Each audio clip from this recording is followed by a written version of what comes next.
Call the meeting to order. Good evening, everyone. Councilor Dameron, would you read us the pledge of allegiance? I pledge allegiance to the flag of the United States of America and to the republic for which it stands, one nation, under God, indivisible, with liberty and justice for all. Thank you. Ms. Melcher, can we have the roll call, please? Yes, except I don't have a... Okay. Counselor Toll. Here. Counselor Pope. Here. Counselor Raymond. Here. Counselor Bergeron. Here. Counselor Dameron. Here.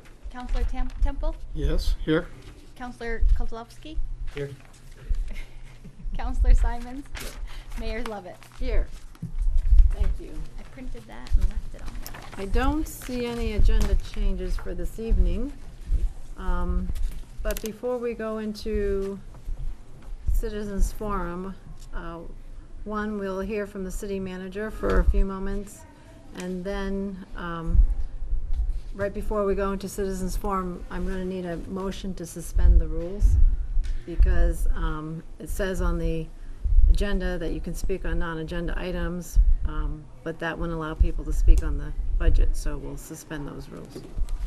Okay?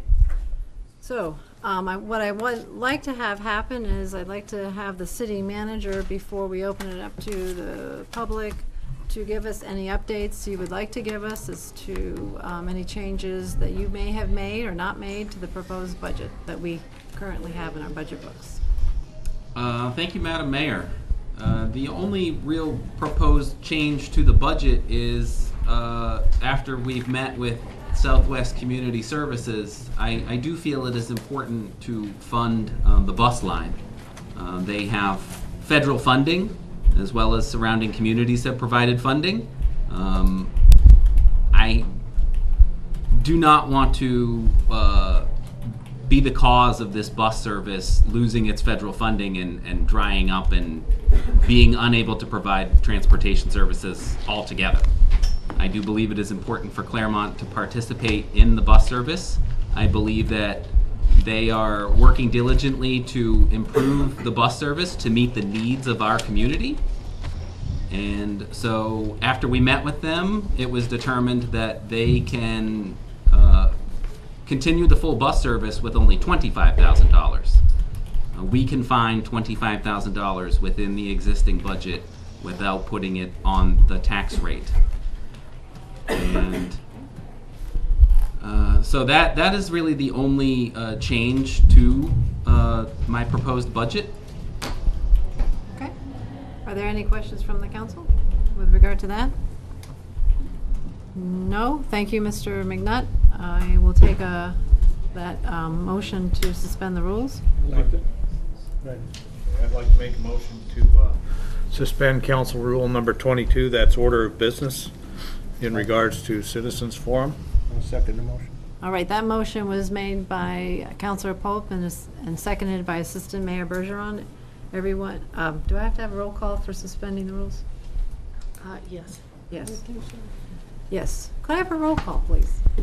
Sure. Counselor Toll. Yes.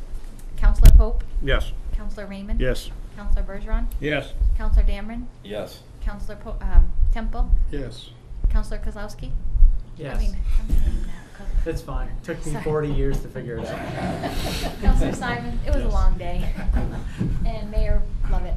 Thank you, yes.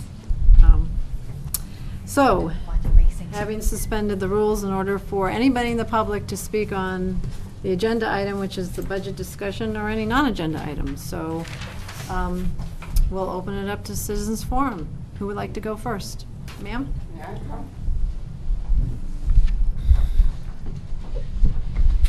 Before I get on my agenda, you were well into that Pledge of Allegiance before I could get off the chair. You might have other people like that here some other day. This won't take long. Could you state your name? and Oh, board for the my name record? is Sylvia Howe. I live in Claremont. I'm in Ward 2. Thank you. I do vote.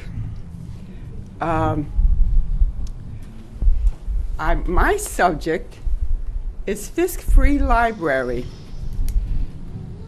You might not think about it, but this is how I do. In 1940, series of years, a teacher in Cornish, New Hampshire, came down to Claremont and made arrangements for library books from Fisk Free Library to come to the Cornish Center School for the students. I was a student there then. We had all 8 grades in one room. We did not have a library in our building. We didn't even have plumbing. But anyway, later, I lived in Claremont and went to Stevens High School. I graduated in 1954. For 4 years, Fisk Free Library was my place to go and do a lot of my homework, my looking up facts I needed to look up and write down, and I did quite well in school. I'm a veteran. I went out and joined the Navy. And lo and behold, they thought I was highly educated. Wow. How about that? Cornish and Claremont did well for me in that respect. The years that I was away from Claremont, as soon as I moved back here, right back to the library, we have a staff at our library who are knowledgeable, kind, very pleased to be of service. They have helped me tremendously. I really think it's amazing what our library does for us from very young age to very old ages. I teach knitting at the Claremont Senior Center, and none of us are young. I can send them to Fisk Free Library and look in a certain section. The librarians will help them, and they find knitting patterns, crochet things. They find nice things that they want to work on that improves their lives here in our community. And my experience in the places I've been involved with helping people be able to read. I consider it a basic necessity in our country. If you want to make progress, you need to know how to read. And I have done tutoring for any number of grade school, high school, and adults who need help in that respect. We need our libraries. We need our people that help. And certainly librarians, in my experience, here in Claremont and in Virginia and in Maryland, every time I went to the library, even down in Florida visiting my brother, the librarians were knowledgeable, helpful, and kind. 1 minute warning. I really believe, since I do a budget of my own, and I haven't got millions, believe me, we should have enough expertise to establish the needs of the library and find a way to provide for it with proper staffing of our library, because we need that.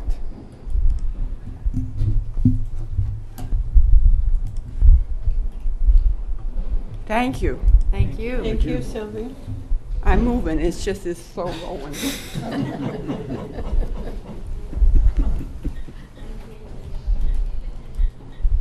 Is there anybody else who would like to speak?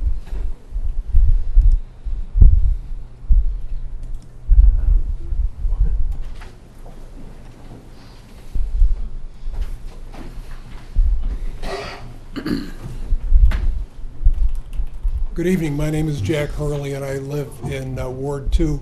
And I, too, am here to speak on behalf of the library. My wife, Meg, and I moved to Claremont about 1.5 years ago for a number of reasons. But once we were looking at places all up and down both sides of the river, but we decided to settle in Claremont.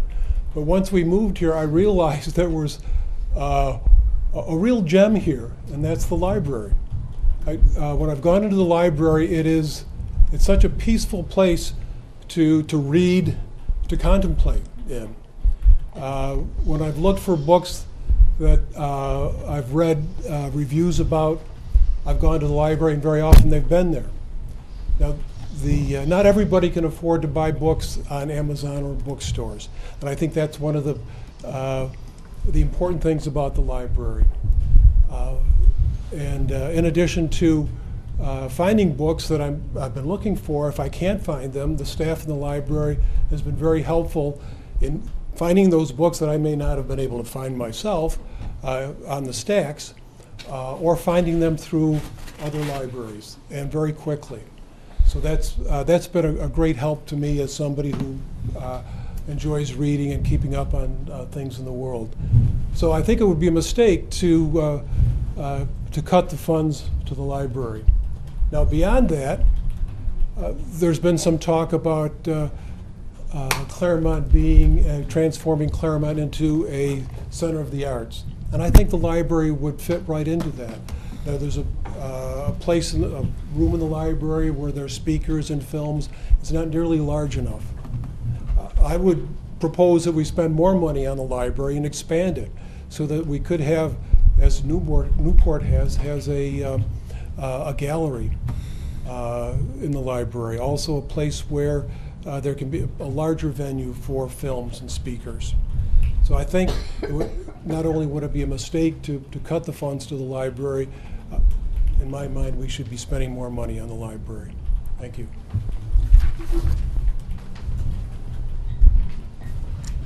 Mrs. Montenegro?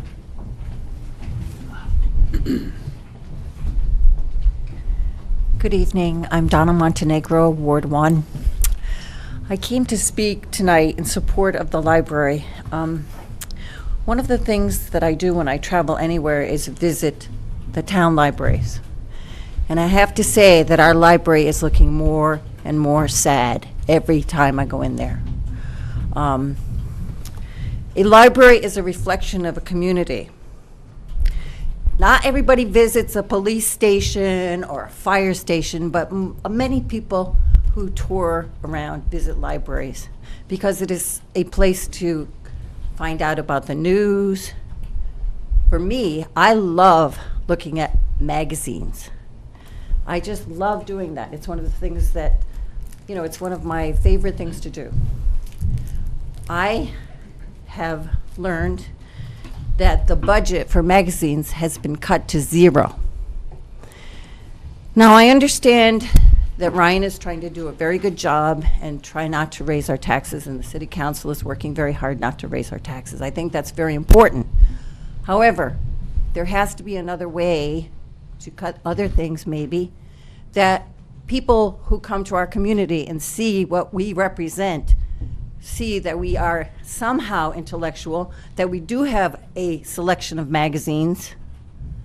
I have donated a magazine in the past, and I will do it again, and I think if I can get 24 other people who are watching this program tonight, or even in this room, maybe if we each donated one subscription to a magazine, we could have something on the shelves that people could see when they come in. I mean, and we're not just a library for computers, because, I like to read things on the computer also. I'm often searching on the net. But the library could have magazines that are current, and I find that very disappointing that we are losing. I counted the subscriptions up in Hanover. I know Hanover is a very different community. I know that. They have something like 140 different subscriptions. At one point, maybe we had 50 or 60 in 2012, and that was when we had a budget of $3,000, and then that was cut to $1,000, and now it's cut to 0.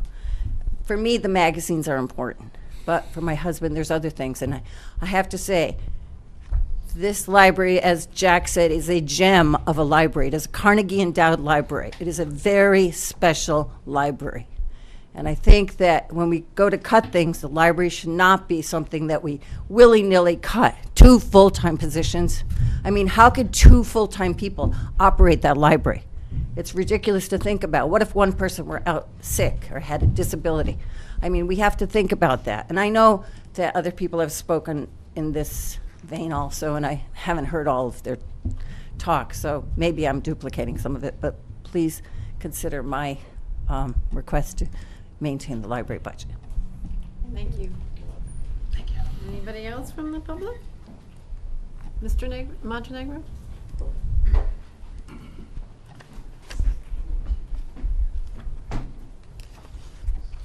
Hi, Ernest Montenegro, Ward 1, and I'm here also to speak in favor of the library, and I will quote a motto of Bernie Sanders that whether you're for or against him, but here we are, obviously the richest nation in history, and it seems to me abysmal that this would be one of the first picks to cut from a budget, or one of the picks even.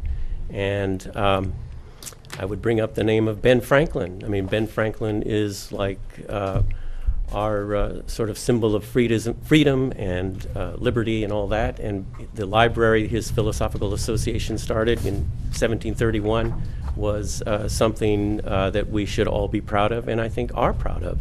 And I just think that cutting the budget of the library is specifically a choice between Colin and Marta, and that's just not a feasible decision. And as my wife pointed out, and probably everyone else that spoke before me, that 3 people or 4 people to run this gem in our town is barely enough. And I think, like Jack Hurley said earlier, I think we need to add more money, not take more money from the library. They're a big idea, but they're kind of the little guy in town, and to pick on the little guy is not a fair game. And I'll throw out one other thing that I think is interesting. We moved here from Boston, and noting that there was a fine library here was one reason we moved here. And I also noticed that over the years, we moved here in 1990, about 1995 or 96, whatever, we started to solicit big box stores, and I noted that there was a weird, interesting ratio with our taxes, that, and the library is definitely connected with our taxes, that suddenly our taxes went up and things were beginning to be a little bit more cut into. But I think there's some sort of strange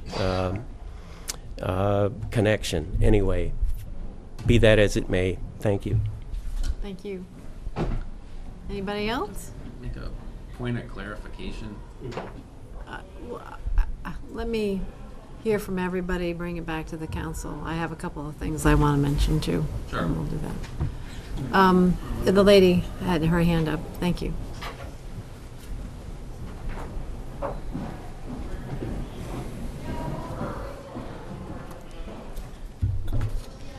Cindy Cleveland, Ward 1. I'm probably going to also reiterate a lot of what's been said just now, but please don't cut the library budget. It may be one of the smallest parts of our budget, but I believe it is vital to our community. Families enjoy it. All ages use it. And there's no fee required.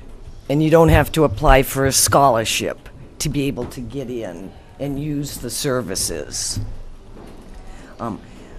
I frequent the library for a lot of different reasons.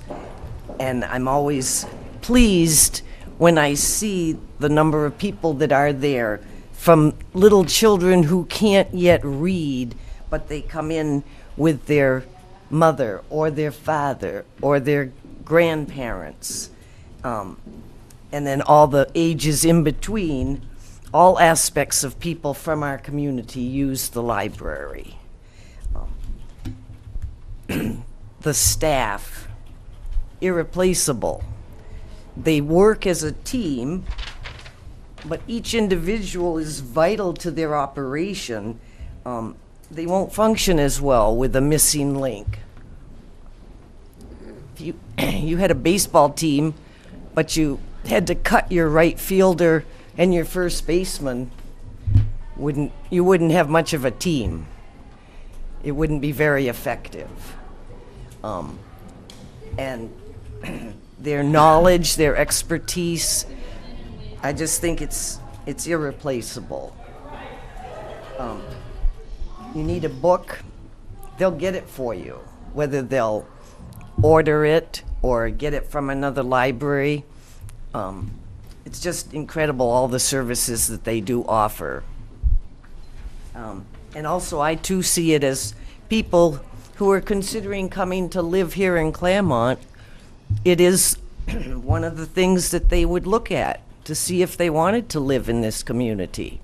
And I've been there in the library and have seen and heard people come in who someone mentioned that they were just traveling through town, but they wanted to visit the library. So I just hope that you will take this into consideration, whomever needs to be considered for that. But it's just vital to the community. Thank you. Thank you.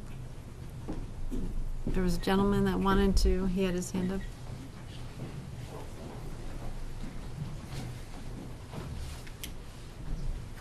Good evening.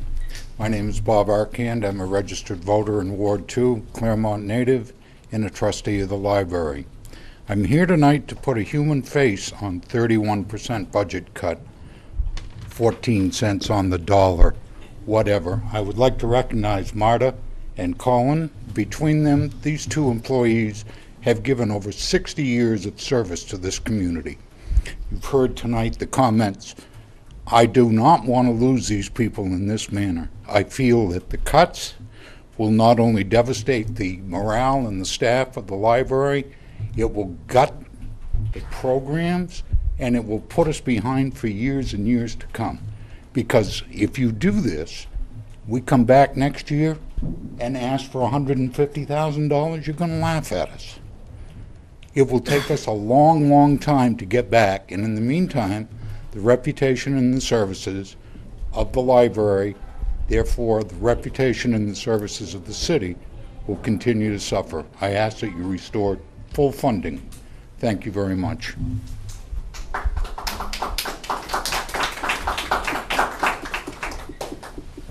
Anybody else? Yes, sir.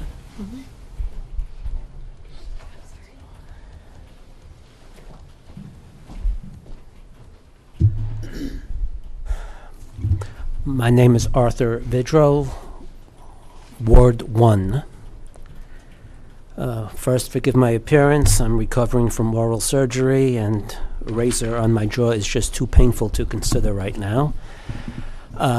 Couple of things. I was here on May 11th when somebody speaking to you council folks said that there were hundreds, repeat hundreds, of unfilled jobs here in Claremont, and somebody on the council, I forget who, but it was on the stage left portion of the dais, suggested putting a bulletin board out in the hallway and posting all these jobs, and that was dismissed by the person who told you about the jobs. But I ask you to continue to pursue that. If these jobs exist, it would help the residents looking for jobs and the employers looking for employees to have this little tool so that everyone can find each other. Now to get on to the library. I first went into the library in 2009.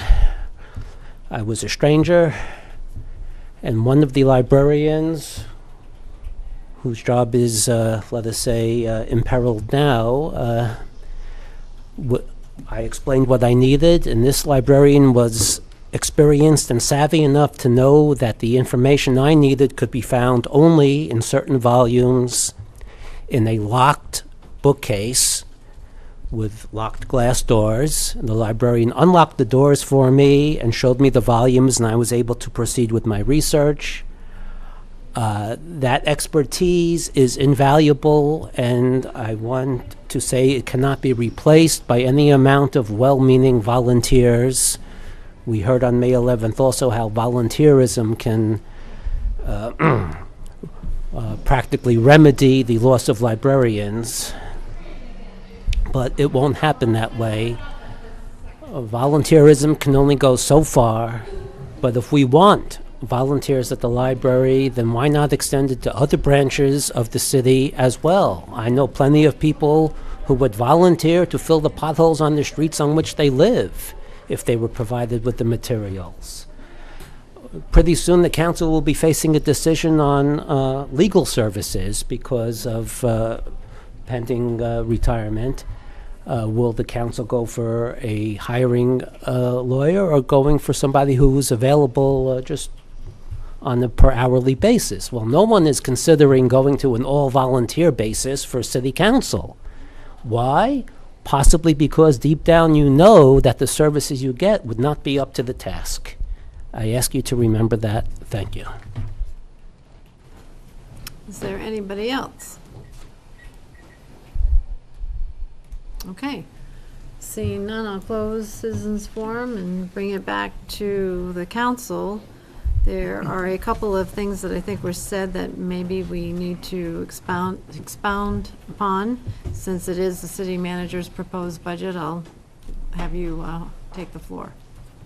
Thank you, Madam Mayor. The thing that I would like to clear up the most is that while my budget did propose a staff reduction for the library, that does not mean that the library will close, it will end its services.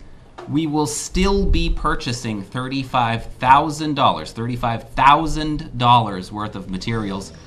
We could easily purchase all of the periodicals we used to purchase from that budget as well. So we can still have all of the periodicals we desire at the library. $35,000 will purchase all of the materials folks have always expected to be there. Thank you. So, I'd like to lead off with a couple of things, and then I have, since I was not here on May 11th when you first had your budget hearing, I did watch the tape, and I have several questions with regard to the library department. So if you would allow me, I'd like to ask some questions, and I think we have some follow-up questions to ask as a council as well. But before we do that, I'd like to remind everybody that we came into this budget year in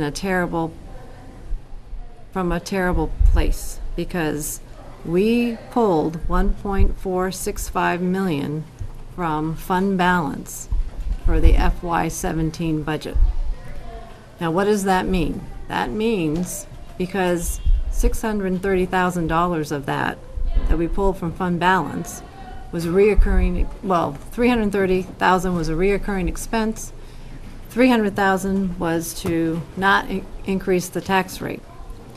So we already started, if we change nothing else, $630,000 in the hole. This budget still relies on about $900,000 of fund balance. If we do not make some changes, we will have nothing left in fund balance. We can't continue. Now, I'm not saying that we can try to incorporate some things that are not in the proposed budget, but I want the public to be very clear that we have to make some very different decisions in order to get out of the cycle that we are in. And I will remind you, even though this current proposed budget relies $900,000 on fund balance, it also includes nothing for roads. And that is not a good thing either. So when I reviewed the tax rate for the state, and we can have a debate all day long about tax burden and tax rate, but at the end of the day, having the highest tax rate in the state is not a seller. It does not sell the community. And people, we hear all the time, cannot afford the increasing tax rate on their properties. We just went through the council, you know, listening to people who are elderly, trying to hang on to their homes. The tax rate keeps increasing, and they want to know what we're going to do about it. So we're looking at a lot of issues that are very difficult. And too often, we're in the position now that it's not about whether we find value in something. It's about how are we going to make things work with the money that we have. So, it used to be we were neck and neck with Berlin as far as the tax rate. Well, when I pulled up the stats, Berlin is over $3 behind us now. And after that, it's $36 and something in a few communities. We're $42.62. It's not sustainable. Now, we know as a council, and I think people in the community would agree, that the only way we're going to get from here to where we want to be is we have to grow our tax base, which means we have to grow economically, and we have to increase the valuation of the city. So these are our goals. And we're going to have to make some short-term decisions that will not be popular. But we're running out of time. 1.465 from fund balance last year, 900,000 if nothing changes this year. We do this again next year, we're going to be down to 600,000 or 700,000 in fund balance. So what do we do if there's an emergency in the community? We have to be very careful with our resources. So what I'm asking is that we all have good discussion, that we agree to look at things from different perspectives, and that I would hope we could get away from the decisions that some of the decisions we have to make somehow equates that we don't find value in it. That is not what this is about. So, do we want to open it back up for citizens' comments, or do we want to get into the discussion? Take the comments. Okay, okay. So, yes, sir. I would remind you that the people that are here advocating for the library funding are also homeowners.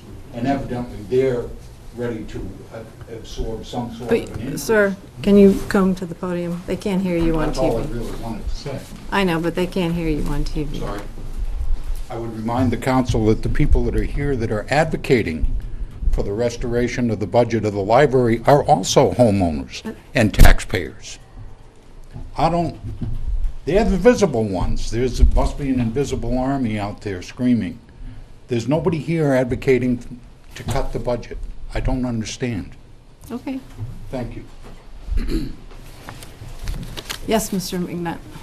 Thank you, Madam Mayor. I just would like to make one other point, that my proposed budget is still 49 cents per 1,000, or approximately $57.33 per year based upon an average Claremonter's house value. This is 86% more than the average New Hampshire taxpayer contributes towards their library and their community. So again, we are still funding the library above the New Hampshire average. So, I know that the library is the hottest topic in the room, so I would like the opportunity to speak to the director and ask some questions. Did it change? You get done.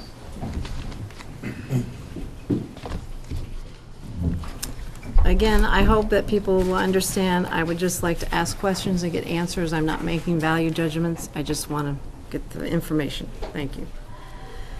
So, when I looked at the tape, I believe what was said was if the cuts were made that were proposed, you'd have 2 full-time employees and 6 part-time employees. Correct. Is that correct?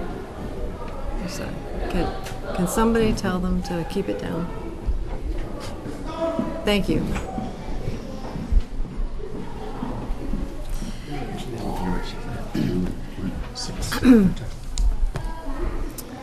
So I guess my question is, could you just kind of give me an idea of how does that look? First of all, how does it look right now with 3 full-time employees and 6 part-time? How are the functions divvied up? Who does what? I mean, it's a number, but I don't have a picture of how that organization runs. Well, right now, well, let's go back to before Ms. Tripody's retired, when we had 4 full-time people on staff. She was a children's librarian who was in charge of children's services, which would involve selecting and ordering children's materials, planning programming, supervising the part-time people who worked in the children's room, being responsible for the stacks in the children's room, etc. We had Colin Sanborn, who was the circulation supervisor or circulation librarian, who handles supervising all of the circulation staff, managing the stacks, in terms of making sure we have space for everything, shelving books, overdues, etc. And then Marta Smith, who was the assistant director and reference librarian, who handles most of the reference questions that people come in and ask for information. She selected and ordered the materials for the adult collection. She processed and dealt with other libraries for interlibrary loan services, a wide variety of other things. And then I'm the director, and I make sure everything's working, basically, in a nutshell. So if I understand you correctly, you have the director, then you have a children's librarian with some staff. How many part-time? 2. 2 on that, okay. And then you have a circulation librarian. Yes. And there's staff there's a couple of part-time people who work upstairs, yes, in addition. And then there's a assistant librarian or a reference? Well, Marta Smith is the reference librarian. She also serves as the assistant director. We also have a part-time cataloger who works mostly out of the public, who who processes materials when they come in, getting them ready to go on the shelves, updates our automated catalog system so that the materials can be found by people doing searches on the computer. And then we also have out of that 6, a part-time custodian.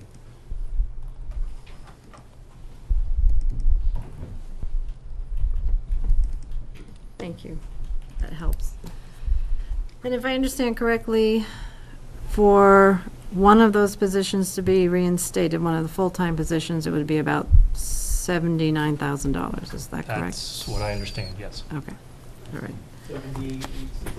Yep. Okay. Then I just have some overall questions. When I looked at the budget that we have, there's 2 revenue lines. One's for copier revenue, and then I forgot what the other, there was another revenue line about 2,000. Is there any other way that you're bringing in revenue other than those 2 items? I would assume that the 2,000 is what, for late books and fees? No, that's department revenue. That would be mostly, if I remember correctly, people paying for non-resident cards. If they live out of town, we charge them a fee. Okay. And copy machine is, I think, a separate line. Right. The fines and payments for lost and damaged books goes into a non-lapsing fund that is specified by state law to be spent on specific things, books, and I believe building things as well. But that doesn't appear in this budget? That's not considered revenue. Okay. Okay. How do you collect that money and then at the end of the year say how much you brought in, or is it a static fund it just gets built up on, or? It's non-lapsing, so it does, yeah, the money does carry over if it's not spent, yes. Okay. Right. And that money is used for? Mostly we spend that to purchase books and other materials, circulating materials. Okay. All right. So does forgive me, I don't know this, does the library have any cooperative agreements with other towns or schools or colleges? No. Okay. Is there a reason for that? I don't know what type of cooperative agreements we would have. I don't know. Okay. And do you have Friends of the Library? Yes. Okay. And how active is that? They mostly do fundraising. And how is that fundraising recorded? I mean, it's not recorded They're here? a state nonprofit. Okay. Yeah. 501c3? Okay. So how do they contribute to the library if they're involved in fundraising? They use that money mostly to pay for things like our performers for our summer reading programs and other the adult programs that we have as well. They pay for those performers and people who come to do programs. Okay. And then do you go after grants? On occasion, sure. Okay. What's the last grant that you got? The last, we got a small grant from the Claremont Savings Bank, I think 2 years ago. Okay. And So nothing from the state recently? I don't recall. Okay. We have gotten Moose Plate grants in the past. Okay. Yeah, the big one was the computers from the Gates Foundation several years ago, yeah. Yeah. Okay, and I noticed in the budget for FY17 there was a capital line item of 6,500, but nothing's been spent yet. What was? That will be spent very soon. It's for our library automation system. We've had demos from companies, and right now Chris Burgess is looking over some server specs for one of the companies that we hope to purchase from. Okay. Are there any other questions from the council? Yes, Councilor Kolowski? Well, first of all, when it was brought up that $35,000 was still going into purchasing materials, from a comment from the manager, I saw Mr. Grace look puzzled. And I don't see how there's $31,000 in here. What other items, Mr. McNutt, are you including to equal the $35,000? The amounts that he was talking about from the fines and fees and things like that. My other question for Mr. Grace was the membership and dues that's stripped down to zero in the manager's proposed budget. It's $265 is what you were asking for. What are those? That's just membership for the staff in the New Hampshire Library Association. And where the mayor was asking about agreements with other libraries, I think maybe you're thinking, like, they do have an agreement with the state library. Mm-hmm. So I don't know if you can. Well, I mean, the state library provides interlibrary loan van service, and we get the periodical databases from the state, yes. Yes. I just want to follow up that I have in the budget 135 hours a week. 135 hours a week of part-time help is what's budgeted in that budget. In the proposed budget? Yeah.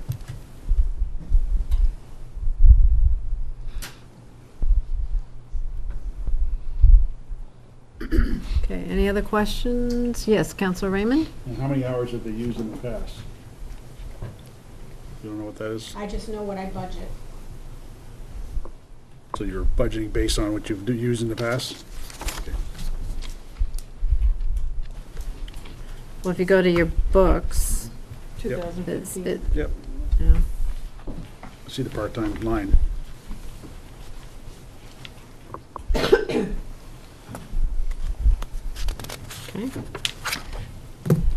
Councilor Toll. I have a director and 2 part-timers. I just want to clarify this on the payroll. Circulation with 2 part-timers. I was writing down as I. The breakdown of your payroll. Okay, yeah. Okay. You have a reference person who doubles as an assistant director? Right. Any part-timers there? The part-timers, they all work in circulation, yeah. So in terms of who they work under, it's pretty much everybody works under both of them, basically. But So my question is, yeah. the 2 and 2 that were listed before with the director and the circulation, we have a different set of 2 that might be helping you in the assistant director's position and reference department. No. So It's- these same 4 part-timers that we're discussing Right. rove into this Yes. department? Yes. Okay, and same with cataloging? The cataloger mostly does cataloging. We do pull her out on occasion if we're very, very shorthanded and she needs to cover a desk. Because of So there's no part-time hours in that she's category? part-time. But Okay. yeah, All right, yeah, thank you. you're welcome. Anybody else? No? One last question. Yeah. Do you ever get gifts from people, or they bequeath gifts to the library? There have been in the past. We haven't had anything like that in Recently? quite a while. Okay, Yeah. okay. All right. Thank you. If there are no other questions, then that's all we have. Thank you so much. You're welcome. Okay, you wanted to make a comment, Yes, Mr. Mayor Bergeron? and I'm going to make a couple of comments. Number one, I want to thank all the people who sent me emails and called me on the phone. I take your information very seriously. I'm a believer in the library, but I'm going to echo what the mayor said, is we are tasked with a big decision here this year. And people may not be here, Mr. Arcan, but when I go to the grocery store, I go have coffee, or I go uptown, I go to a restaurant, people come up to me and tell me, my taxes too high, start cutting the budget. And I'm sorry, they're taxpayers too. They may not be here tonight, but I hear it every place I go. I hear it from people who live out of town. And it's a problem we face, and we have to make decisions here, one way or the other. I'm not saying they're not right. The library is a good resource, but every other department we have in the city is a resource to this community too. And that's what I have to make my decision on. Councilor Raymond? Just want to make a comment too, that I want to thank all the people that are supporting the library here tonight. I'm in full support of the library. I would like to know what it would cost to put that one full-time person back on the library. I hear all the time out in the community about the tax rate, and the mayor herself's talking about the tax rate, the tax rate, the tax rate. Well, it's not the tax rate, it's our tax bill. If you were to check around the state, Claremont's tax bill is right in the middle. We're not way higher than anybody else or the rest of the state. Our tax rate may be. The problem is here is we have to get our valuations up and build and get some more tax base in here. It's going to help. But I've been here a long time, and we've been cutting, or not funding. The only way we're going to build this community, you get more people to come here and build the economic base, is to build the economic base. And we aren't going to keep doing it by cutting. I'm not in favor of cutting anymore. So, yes, Councilor Simons. If I may, I'd like to address Councilor Raymond's question on the cost. If you recall, on May 11th, I made a motion to add a certain amount of money back into the budget for that one position. It was $78,860. Thank you. Oh, before you go there, Councilor Simons, now that we've asked all the questions from the director, there was a motion to lay this on the table? Yeah, it's tabled. We can discuss So it can we another time. I'm have a just- motion to take it off the table, then we can discuss it? So moved. If we want to, are we going to address that this evening? But that's what we're having the discussion on. Make the motion to take it off the table. I'll second that. Okay, all those in favor say aye. Aye. Any opposed? Okay. Thank you. Just May a I continue formality. just one? Yes. So that was 12 cents on the tax rate, so Right. 12 cents per thousand, just at that number. Thank you. I didn't write that down. I couldn't remember it. Okay. Councilor Kolaski. I understand what we're sitting here and we're tasked with doing, and I understand the difficult situation for the taxpayer and the community. because I am one of them. If I was sitting on the other side and you're selling me this community, you're asking me to continue to pay my high taxes, you're not going to pave my roads, you're taking away my fireworks, you're making people fundraise for events that I used to attend, the chili cook-off or anything else. You're going to ask me to go out with, and I still think this is a crazy idea, we've even asked Jane Taylor a question tonight, whether we need a roll call motion or not. But we're going to go with an outside attorney. We've seemed to discover how we can come up with the money for the bus service. But all of these things coupled together, I can't support stripping the library. This seems to me that I'd like to at least put that money back in for the positions. And then on top of that, I'd like to add the $1,125 that equals, that's the $265 for their membership and dues, and that puts in $1,000 into periodicals. What's the total? The total would be $79,985. And the reason I'm saying this is because I see the stage being set where this is what happened even prior to me sitting here to the Goodwin Community Center. Every year the library takes a hit. We never fund any capital improvement projects, and I'm not saying we even fund those this year. There's still be totals missing out of this library budget. But a compromise to me seems to at least give it a fair shake in running. And something sticks with me that Councilor Raymond had said, that the amount of people through that doors, any business would love to see. 9,000 people a month. So I understand taking the hit as a taxpayer, but when you do come into this community and other people, even outside of the community, use that, it really doesn't, cutting services there or available resources. And I know that if you have a question, that's the place you go. They will find the answer for you. I know that even on a state level with my friend Van McLeod, that was the Commissioner of Cultural Resources, that you have a question in the state, the library is the one that handles that. I'm not in favor of what's proposed. Okay, Councilor Simons? But before you say, I just want, things keep getting said that are not exactly accurate, and I would like to, before I forget them. Certainly. So the statement was made that each year the library keeps getting hit. Well, I did the numbers for the last 3 years.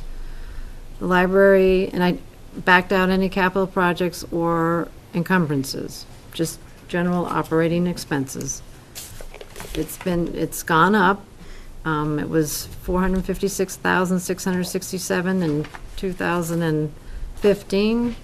It was $464,980 in 2016, and then it was for 2017. It's $491,801.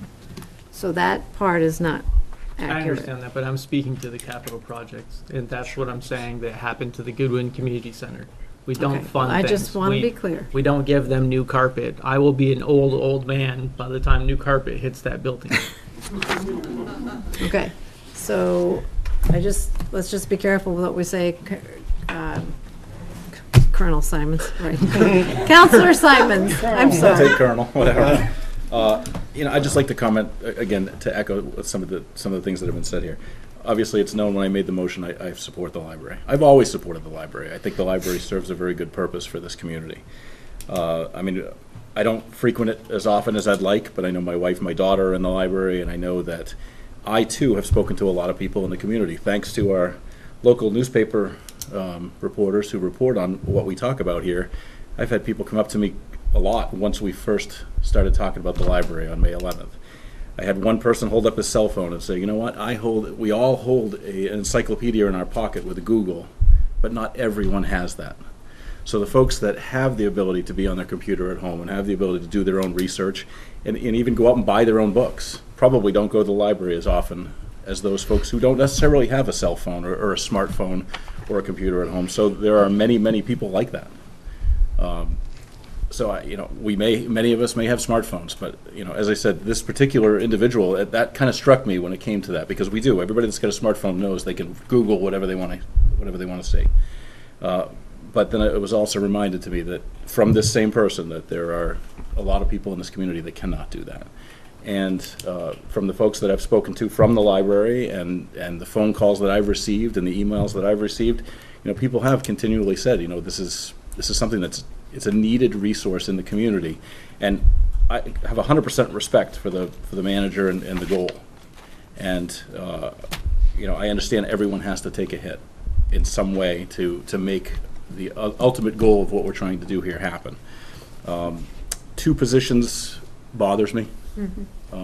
I support, maybe not replacing the retiree this particular time, but I'm going to be in support of putting at least 1 position back into the budget. And again, I realize we can't tell the manager how to spend the money, but ultimately we can certainly give him our desires as to where we'd like to see that money be spent. And if that is particularly for a position, then my voice would be for it to be for a position. Councilor Pope? Yeah, I'll support the position. At the library, I've dealt with Marta and Colin several times. I know the value they are to the community, and the library goes just beyond checking out books. There's microfiche files there. There's historic books you can't get on the internet, things like that. We all get that. I'd like to just fund that position, though. The other things, at this point, I think we need to look at. Okay. And I do have 100% respect for what you're trying to do, and it's nothing personal, but I would support putting in that position's funding. Councilor Darren. Thank you. When our new city manager passed out the proposed budget, I think I gave him kudos. He'd been on the job for 3 months and put this together, and it couldn't have been easy, but he did it, gave us something to be thinking about. There were at least three things that bothered me about the budget. The first was no money for roads, which was reinforced to me over the weekend when my wife and I received company from Brandon, Vermont. And as they pulled into our driveway, the first words out of Fred's mouth were, "Love what you've done with the roads." And I thanked him very much for his vote of confidence, and we proceeded to have a good time after that. The second thing that bothered me was a 31% cut in the library. I thought it was too much. I, too, would be in support of returning a position to the library. I would want us as a council to have a thorough discussion of revenue categories and all other budget categories before we take that action. Yes. I believe there are some revenue categories that at least can be fully in favor of conservative budgeting on revenues. I think I would push some of them higher, and I think they're doable, but we can have that discussion, and I think we should have that discussion before we go ahead. I agree. The third thing that bothered me was cutting out fireworks. Again, a small enough item for community celebration. I did notice that we've cut out $1,200 as well for purchasing of flags for Memorial Day around veterans' graves and so on. I thought that was just wrong. I think our mayor brought that up, and it was wrong.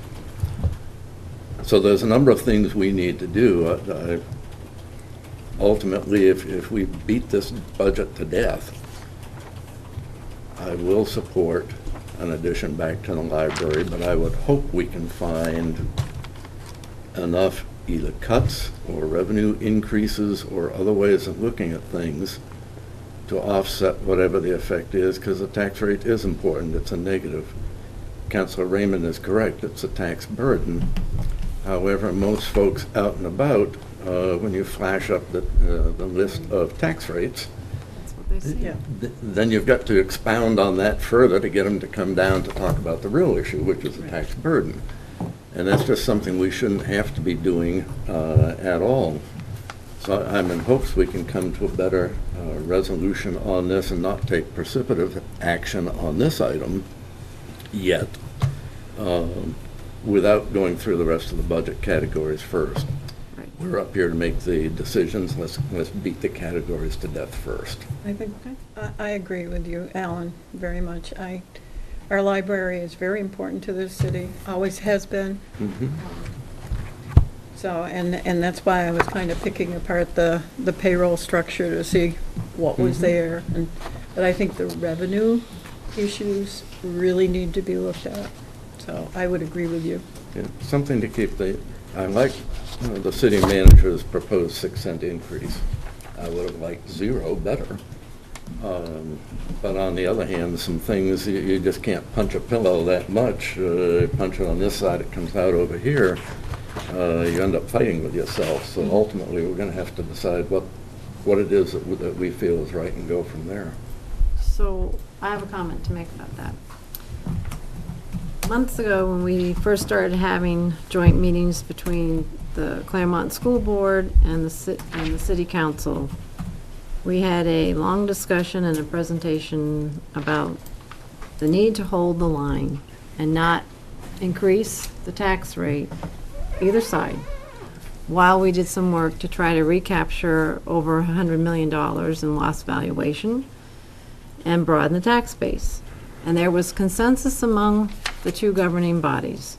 The school board went through their budgetary process, and as painful as it was, they came out at the end of it with 0 cents on the tax rate for the school portion.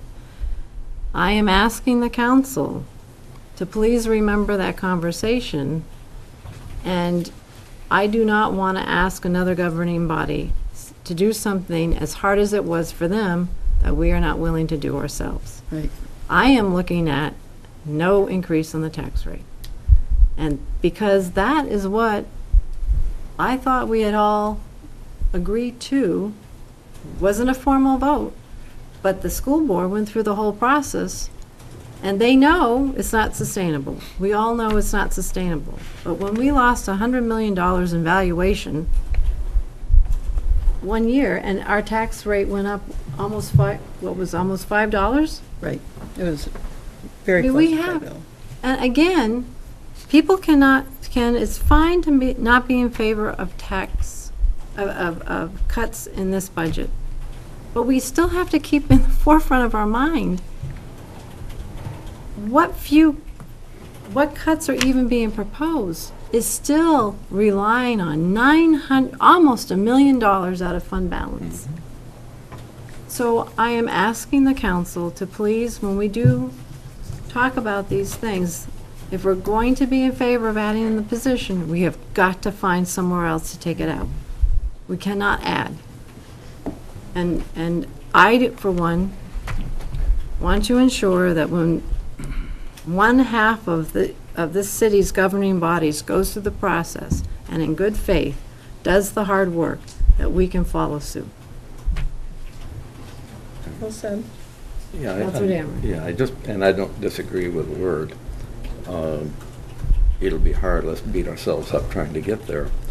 But one comment I did forget to make. I did hear from one voter in Claremont who, in talking about the library budget, said, you know, you're going to have a hard time because I don't want my taxes going up either. But I think you folks, and I'm quoting this person now, you folks need to keep in mind that for the last probably 20 years, on the school side, and I can recall it very distinctly, we've said time and again that we have a very large number of children coming to our kindergarten classes not prepared for kindergarten.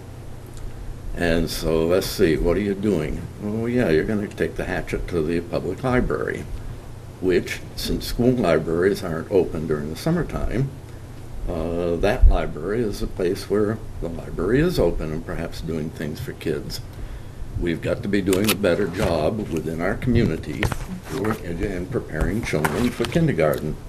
And again, quoting him, Alan, this doesn't seem to be the best way to go, but you guys will have a tough job because, again, I don't want my taxes going up either.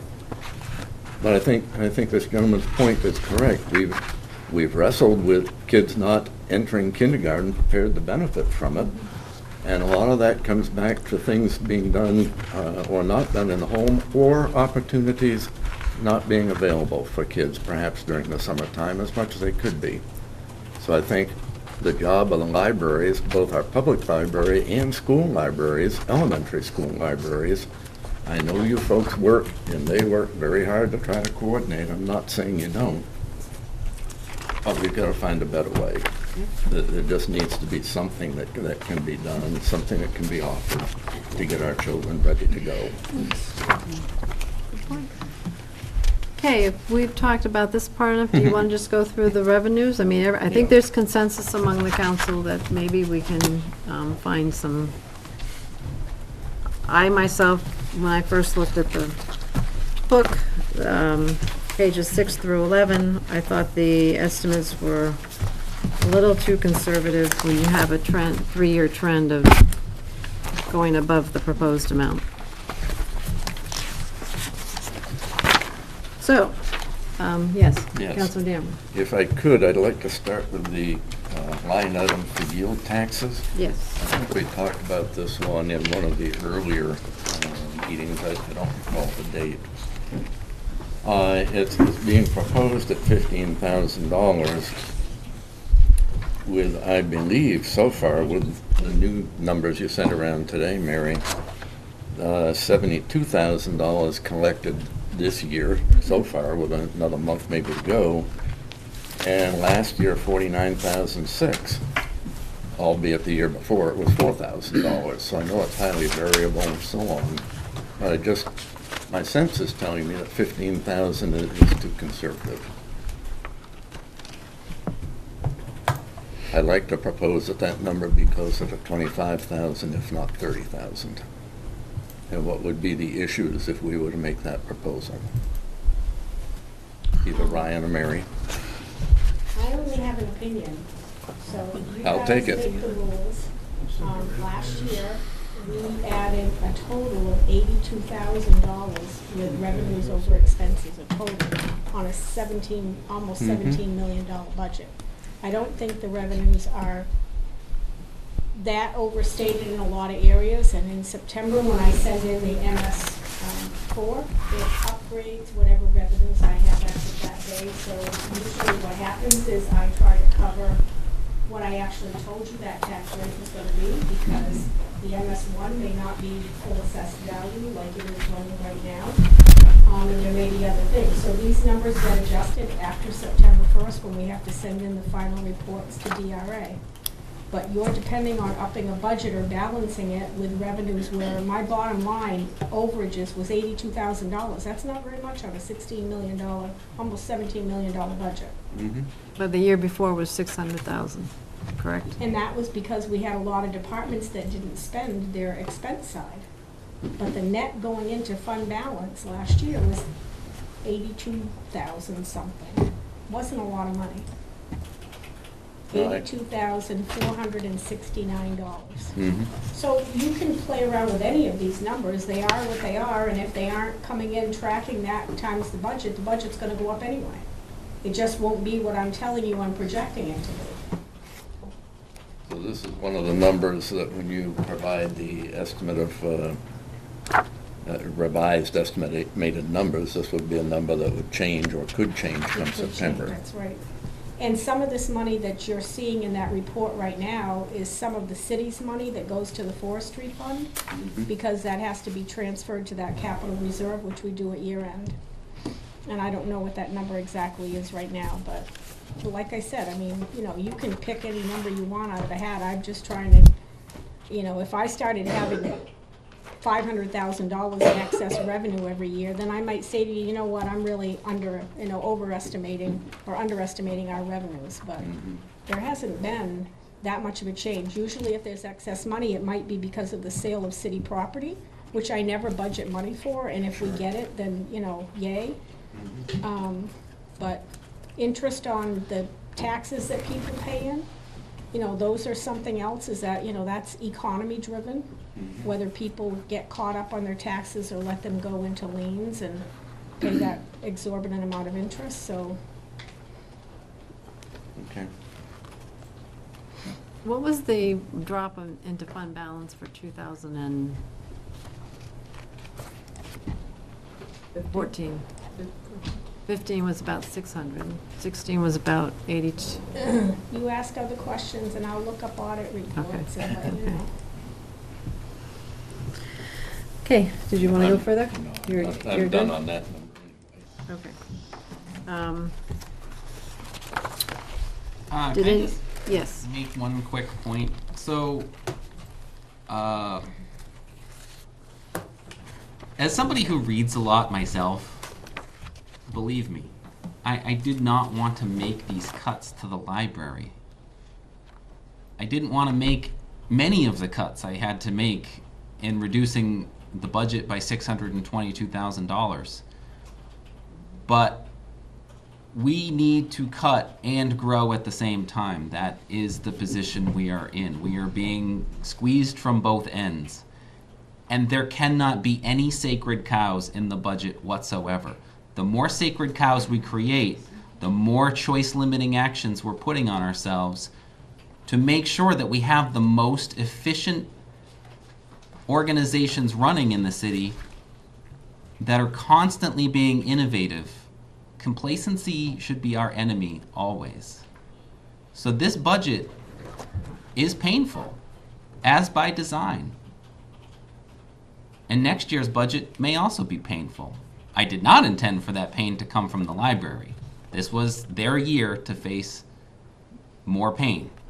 Because, again, we have to have reductions while we are growing if we are going to get ourselves out of this mix. But the other pressure point is the roads, which are vastly more expensive than the library and are going to be quite challenging to come up with the solutions to adequately maintain our roads. And Mary and I are working right now to come up with a way in FY19 that we can have $250,000 from the existing budget to be able to put towards maintaining the roadways. That's going to be a challenge to come up with that. Now, we believe we have some ways to get there, but it's going to be painful. And all the money that gets added into FY18's budget for things that are basically have a force field put around them that they shall never be touched is going to make it even more difficult to try to come up with $250,000 to even do the most basic of road maintenance. So again, we have a large task ahead of us. Depending on how you look at it, whether we calculate new growth as just only the city's portion of the taxes, which would mean to try to raise $300,000 to $500,000 would be approximately $20 million in new value, or to use the calculation of the entire tax rate, which means we would need a valuation of, $10 to $15 million. Either way, it's the same numbers that we're talking about. Yes. Mary, if we increase these revenues because we think the money may be coming in and it don't come in at the end of the year, where does the money come from? Doesn't it change? We're either gonna have to stop spending or take it out of fund balance. You have to come back, you either have to freeze the expense side of it or come back to you for a supplemental appropriation. Right, similar to welfare. So in 2015, yield taxes was estimated at $5,000. We actually only brought in $3,700. Interest on taxes was $107,000 more than we anticipated. And our total that year was $399,000 total excess. Into fund balance.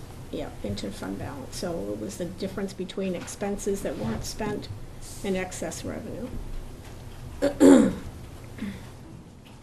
But when you're looking at it, most of those things, the only thing that we have a wide fluctuation on, depending on the economy, is usually how many people buy new vehicles, motor vehicle tax, and the interest on taxes when they're paying down their liens. And I've increased both of those this year. But, you know, like I said, the numbers are yours. This is your budget, our recommendation. So if we were to take the lowest amount that dropped into fund balance in the last 3 years, that would be about 82,000.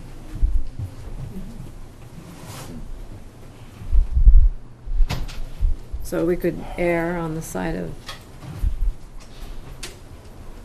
you know, taking the lowest amount. Well, we shouldn't take the whole thing. No. But you're looking at about 50K maybe?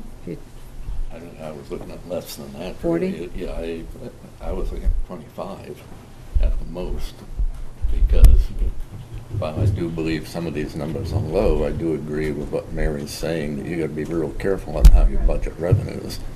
Because if you are short in revenues, that brings up a lot of painful things that happen to you midway through the year. And we don't want that either.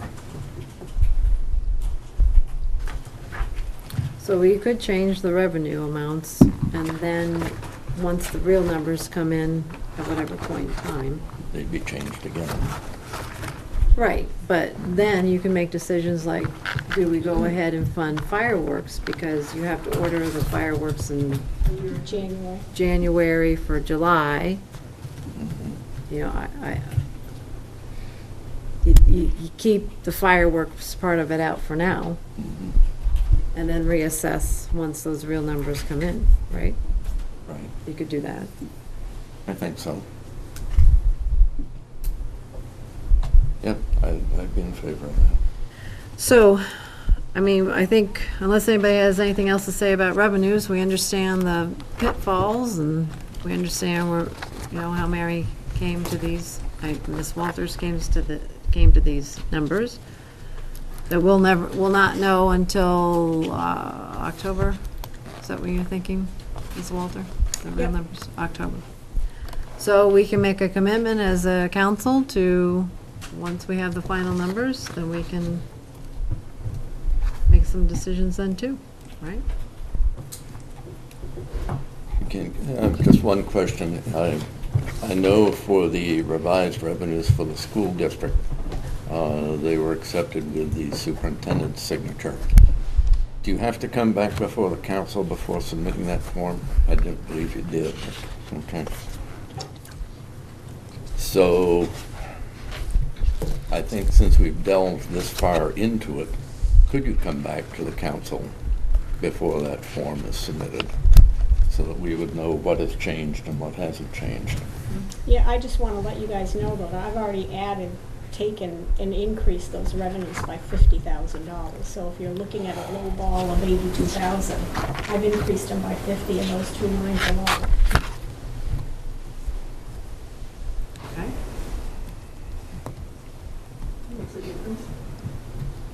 Yeah, that was. Okay. Moving on. Yeah. Seems to be a sticking hit. Okay. So we'll just go, unless you guys want to hop around, we can just go through the book and see if I made comments during each section.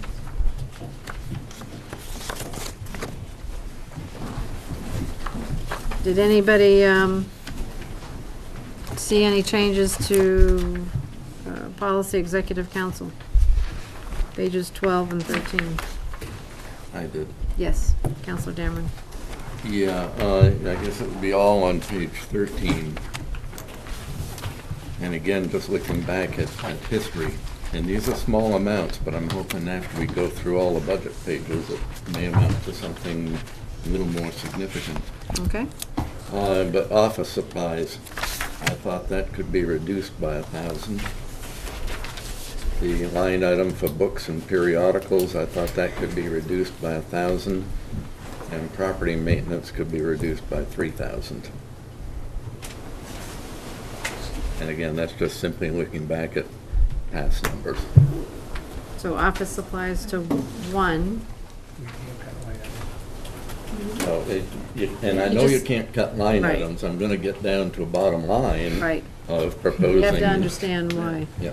I know that. Yeah, office supplies by 1,000, books, periodicals by 1,000, and property maintenance by 3,000. Cut it by that amount. Mhm. Okay, so you're proposing a total of, what was it, 5K? No. That would be 5,000. Like 5K. Mhm. Does anybody have any questions with regard to that? Nope. Okay? Yes. We just got done hearing one counselor say something about taking money out, not taking care of a property. Now you want to take more money out for property maintenance. I do, but I'm certainly willing to hear the contra approach to that too. Doesn't mean everyone should be voting aye, take it out of property maintenance, but I need to know what the offsetting opinion is. Because certainly if you look back in 2015 and 2016, a budget of 15,000 just isn't supported by those numbers. I'd like to hear from the city manager. Yeah, the property maintenance budget is twofold. Number one, the intent is to have money available to make corrections to a property to bring it up to code. Sure. And then put a lien on that property to get it paid back. The other thinking is we have a series of properties we are going to take for non-payment of taxes. Some of those properties, for short dollars, just need a little corrective maintenance to make it more marketable, and we could actually auction those properties and get some revenue in. So that was a line item to be able to make some improvements to some of the properties, knowing that once we do so, we would get a greater amount back at auction, paying back the amount we spent, but also bringing in some revenue. So you're saying 12,000 wouldn't be enough to do that then? I can't speak exactly how much it would take, but it's a line of money where we're going to try to leverage each of those dollars into greater value than that dollar. Okay, then may I suggest that we put next to policy executive session 2K or 5K? There's a question there. You want to do that? Yeah. Okay. Moving on then to city admin finance. Anybody have any amendments? Modifications? Yes, Councilor Dameron. Yeah, on page 15, I'd like some more information as to why information systems couldn't be $16,000 and not $18,000. In other words, I'd like to propose taking $2,000 from that.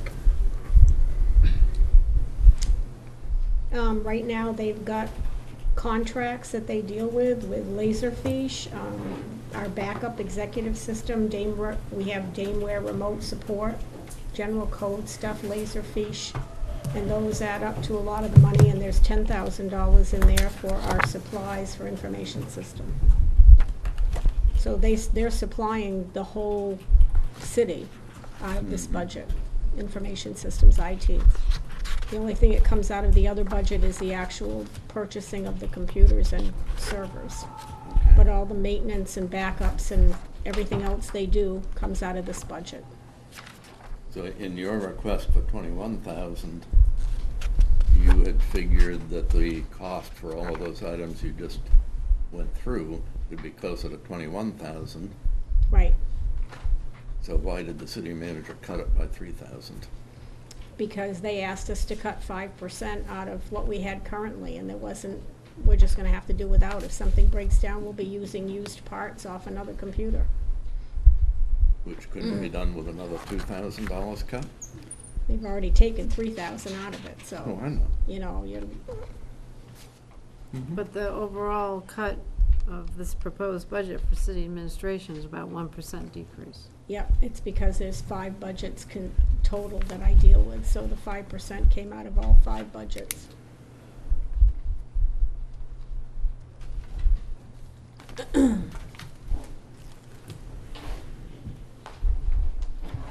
So thoughts on the council with regard to Council Chairman's proposal? I had that circled as an issue to discuss also. The information systems as to if we could reduce that at all and why. Well, I'm looking at city admin being a 1% decrease. I mean, as its own Body. body. Yeah. Yeah, I think during our budget discussions, a number of these items were talked about and explained then. For example, recording fees by themselves, just as a line item, would look like, oh boy, how come that jumped up so high? And I think Mary and Ryan had explained that one in pretty good detail regarding the number of recording documents that would need to be done over the upcoming year and so forth. So I left that alone. And I think there are probably line items like that. Is there consensus from the council that we take an additional 2? You said 2, right? 2. Yes. From city admin? Yes. Anybody? No, I guess the council last year got argued over this, and if we go down through every item, why don't we just take $5,000 from every budget and let the city manager sort that out? Does that make more sense? Because we can remove the bottom line, but he can still do exactly what he wants with the funds. So we can sit here and suggest this, but I have to tell you, like, I guess I want to know what the end game is. Because if I'm going to start stripping $10 here and $2,000 here, what's it going towards? So without knowing that, we're going to sit here and go through and come up to, and maybe, and I appreciate what you're doing, but You need approximately $130,000 to restore the items that you've mentioned. But I'm not in favor of restoring all of these items. I'm only looking for the items into the library. I think there's other ways, and I'm the most vocal about fireworks. I think there are ways to support the fireworks, and I've actually had that conversation with people in the community. So that one I'm not very concerned about, because I think we can make it an even larger event and have it pay for itself, and then some. So at the very minimum, then we're looking at what, 79,000 or 70, whatever that number was. Approximately $80,000. Yeah, But I don't even know if that's the general consensus. I guess that's my question. It seemed to be when we were discussing it, but we need to go through the exercise to see if we can get there. Okay. And if you took $5,000 from every department, you'd have $3,000 left in elections, and that's not going to fly. Oh, I know. So You get my point, though. I mean, what I get is we better have a clear understanding if we're going to take something from the bottom line of each department, why we're doing it. Yeah. And we have to go through the process because we have to give Ms. Walter and Mr. McNutt a chance to say, is that that's doable, or you're really off your rocker. I mean, well, I feel more comfortable going through the process now. But if Okay. we were going to arrive to an end number of $12,400 and then say, well, what would we like to do with it, then I'm not that comfortable with it. so can we continue? Yeah. Okay. Would you like to speak, Yes. Madam Mayor? Woo-hoo. Mr. McNutt. I mean, it's the council's decision. I might respectfully make a suggestion that instead of trying to go through every single line item and pull out $1,000 here and $3,000 there, just as a council, explain to me specifically the items that you want to retain, and I'll get there. If you want the position restored in the library, just say that's what you want. We want the position, instead of trying to actually come up with the money yourselves, just tell me what it is you want saved in the budget. If you have 5 votes, we'll make it happen. It will either go on the tax rate, or I will reduce other budgets until I can get there. Yes, Councilor Dameron. Okay. And I'm not going to make it a motion yet, but what I want is a position in the library at $78,000 restored and 0 cents increase on the tax rate. I want both. And you want the bus service. The bus service. He already guaranteed that. There's already a motion that Yeah, I was we're gonna waiting say. to act on for the money for the library. But the question was posed, what is it that you want? So that's your want. Maybe we should just do that way. What's everybody's want? Is that, because that's what I'm asking for. Right, and then Mary and I can add up all of those wants and explain what the impact would be. That's what I would like to hear. I think we have a consensus about the library, pretty much. I don't think we're gonna come up with $225,000 for the rows, or $250,000. No way. I would like to hear about the $250,000 Right. that we're gonna find. I don't have all of that worked out yet. It's for Next year. next year's budget, he's saying. And I had a just overall comment, and I don't know if I'll receive the answer that I was looking for tonight or at the next meeting, but can I ask that? We were, I had asked about a grant writer / economic development coordinator position. I don't know if the city manager had time to. I haven't looked into that yet. Okay. Because that's just something I still want to fight for, because it seems to me in this finding $250,000, if a position like that, in a big picture of things, the only thing that's going to save the city is increasing the tax base. Right. And We all agree. we don't do that by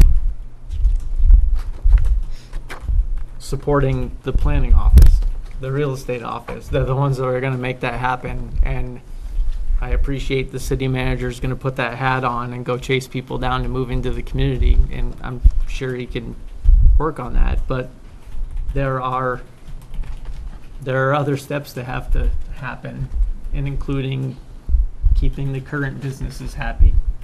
But the $250,000 that you're talking about could be realized in savings that this grant person could find, from your fire department to assisting the library. So in the big picture of things, I think it's very valuable for us to really chase that down. But can we not get too far? No. Because right now, in this proposed budget, there's funding to supply planning and development with a position that's been frozen. So they're gonna have a person that they don't currently have in this proposed budget, correct? No. It's in the budget. Correct. Right, correct. It's a position that, in a perfect world, we would certainly like to have. Having a business development coordinator Yes. could add a lot of value. Until I'm comfortable enough with the city's expenses that I would recommend actually adding that position, it's something that Nancy and I will continue to do ourselves. But unless I'm mistaken, it's not being added, it's in your proposed budget, right? Yes, it is. Huh? Yes, Yeah. it is. It's Right. budgeted. It Yeah. just hasn't been filled yet. Right. So I'm just trying to be clear that this is already in the proposed budget. We're not adding someone yet again to planning and development. Correct. That's, Funding, that's all. yeah. Okay, Counselor Pope. Basically, you're looking at about $61,000 that is budgeted but is not going to be spent, correct? For that position? Yeah, Correct. yeah. So 407,000, just kind of putting $61,000 in the bank for now. We're kind of on hold, right? Yep. Correct. Very good. Yes. I'm gonna make a comment, and people aren't gonna like it, but I don't understand what we're doing here. We're looking for funds to fund somebody in the library. Yet we're giving $25,000 away to a bus system that we can't afford to. We found the money for that in the budget, okay? What are we doing here? On one hand, we spend money, and on the other hand, we're taking it away from everybody else. I understand the importance of the bus, But this isn't the year to give them $25,000. We're looking at scraping money up, and then, sorry, Mr. Kolaski, to add another person to planning and zoning is not my idea of trying to save money. You're gonna fund the position that's empty, that was frozen, I take it? And to add another person on top of that, I'm sorry, this isn't the year to do that either. No, that's not what I said. I'm actually looking to split that role. They would pay for themselves and then some. If you want to look at this from a business standpoint, the only way to save the city's ass is by developing in this community. End of the day. That's it.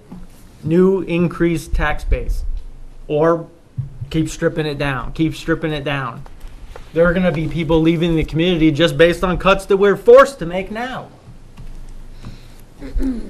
So, Mayor? yes, Councilor Tim. Yeah, thank you.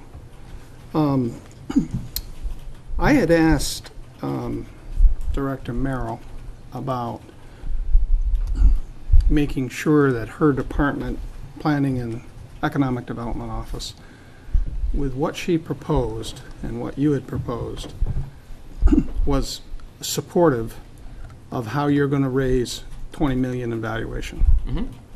And I think I got an affirmative on that. I don't know how you're going to do that, but that's... Nancy and I are comfortable with the planning and community development budget. And it will support you getting the $20 million you need in valuation. That was the question. It will support our attempt to get that. That's right. I can't. No, I understand. That's our goal. It's a good goal. I had a couple of other Yes, I know you did. things that bothered me, and I'm still hung up on the revenue side with respect to the water and sewer support of the general fund. And I know, Mary, you mentioned that you went back and evaluated percentages, but I still don't see how it can almost double. So I have when answers business for as you on usual hasn't changed, I don't think, unless something's gone on that, I have answers for you. Would you like them now? sure. So I went back through and I compared 2016, 17, and 18's proposed. And I can tell you that the percentages did change.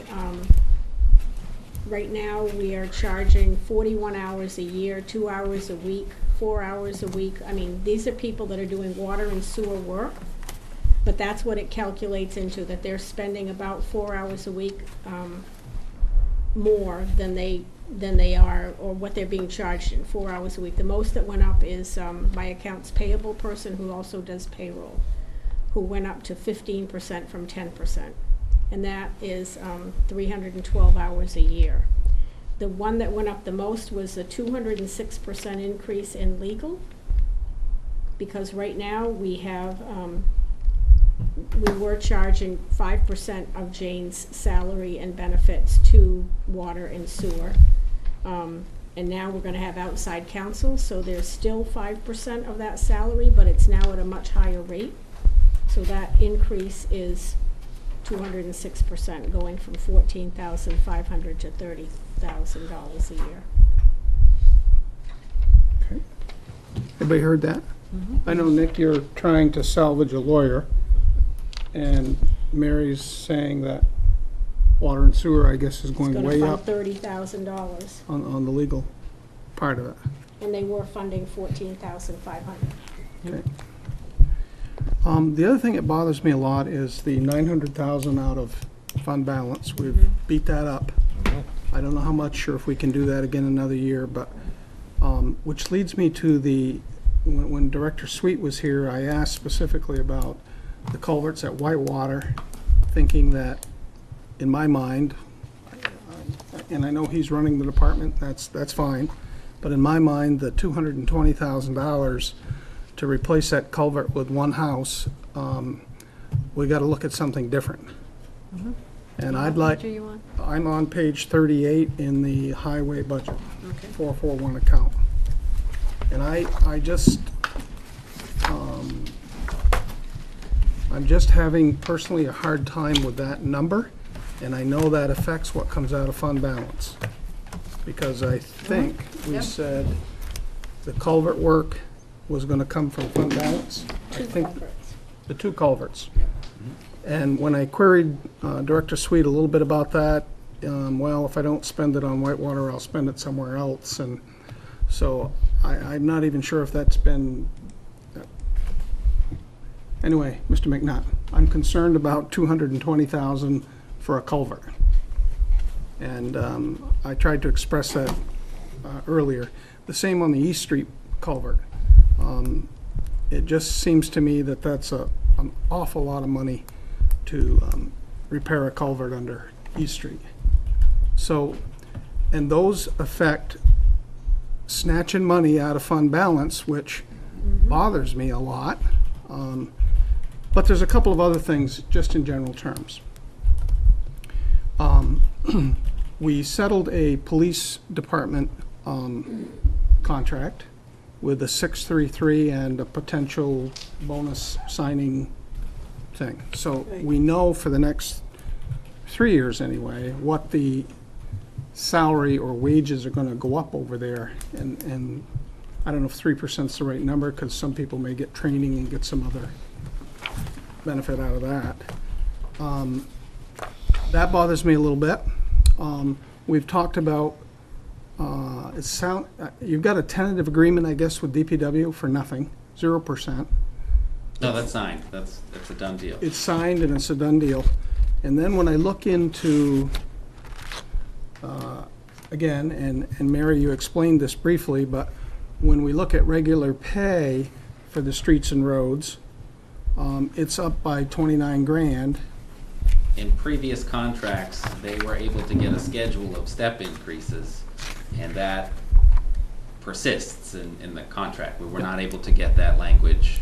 But hasn't the contract into its third year? Do we automatically roll it over and they get another step increase? Or is this the training bonus part of that contract? Well, it's tied to I'm sorry, I misspoke. Each increase is tied to an employee achieving certain educational or training benchmarks. And as they achieve those, is when those increases. But again, it's something that was built into a previous contract, so it's contractually obligated language. Okay. We haven't settled a fire contract. No. No. And if we're going to tighten our belts here, are we going to have the spine to say no increases to fire? I'm not sure we are. We're the clerical administrative one, or the merit plan people. Are we going to give just police a pay raise and tell everybody else no? And I know, Mr. McNutt, you look at them individually. I'm looking at it a little more globally, thinking that everybody is going to deserves a little something, whatever that negotiation may be. But that's not been even discussed here, of how we're going to handle that. And lastly but not least, should we get out to bid this fall or next spring the North and Main Street project, the North Street project? I'm wanting to make sure that we're prepared as a council. If that project comes in over budget, we're going to be asked probably to pony up 20% of that overage. And that's not here. Now, that may be in 19's budget. I don't know where it's all going, but so there's going to be a lot of times over the next 12 months that we're going to potentially have unions coming in, looking for more money, a couple of other issues that I pointed out. So if we can get down to, in my mind, if I could only solve the $445,000 nut and try to do something a little differently up in the Whitewater Brook area and reevaluate East Street, I would appreciate that. And I know we really haven't looked into state aid for roads or state aid for bridge and culverts. I don't know where they are down there in Concord. I assume they won't be funded, but that's just... Actually, SB 57 was on the water side for a wastewater project in Maple Ave that they didn't pass. It looks pretty positive, and they just passed. It's got one more hoop to go through, but SB 38. And that's a lot of infrastructure projects. I forget if it's roads or bridges, but that's looking good too. So on these culvert projects, once they get to become a certain size, they become a bridge. I'm not sure if we've had a chance to actually evaluate whether there's state aid bridge money, 80-20 sharing available or not. But for me, there's $445,000 that's worth talking about. And whether you take some of it and massage it around and call it good, or reduce what we take out of fund balance. And I may be the only one that's nervous about that. I don't know. No, I agree with you. We're all. But if we think we got discussions right now, I can tell you a year from now, there's going to be a lot of discussion because. And there's gonna be more hard choices that he's gonna have to make. I mean, it's not, that's why when he's talking about picking away at this, there's no easy answer to this. I mean, I've been dealing with this since I came here, level funding or cutting or keeping things steady, and, you know, you're right, that economy hit and it absolutely crippled us, and we're just barely starting to recover, but, you know, we do have I mean, you passed the police contract in 2019, we're gonna have to come up with an additional $168,000. When you look at $300,000 as 3% of the tax rate, and you're looking to try to grow yourself out of this mess, and not having a high tax rate is one of them, we can't grow enough in this community in the next 2 years. I mean, if he is, Ryan gets sainthood, you know? And the year after that, it's 190. But if you don't fix that, you know, we don't have a police department. So, speaking to the culverts, taking the money out of fund balance for the culverts, for me, is the appropriate use of fund balance. Fund balance should be used for one-time expenses, not reoccurring annual expenses. So fixing culverts are things that, if you do it right, you only have to do it once in your career. Director Sweet believes, based upon how, you know, his experience, these may cost up to $440,000 for the 2 culverts. But in reality, he believes at least one of the culverts will be a lot cheaper, a lot cheaper. So why don't we take a different approach and say, listen, council, I'm not going to include the $445,000. I'm not going to take it out of fund balance, and I'm not going to put it in the budget. And through the CIP process, I'm going to go out to bid, and when I get a bid for $64,000, I'm going to come in and ask you to take $64,000 out of fund balance. When I get a bid in on East Street, it's $132,000. I'll come back to council and say, hey, we got a critical infrastructure piece here that we need to fix. It's $132,000. I'd like to get it out of fund balance.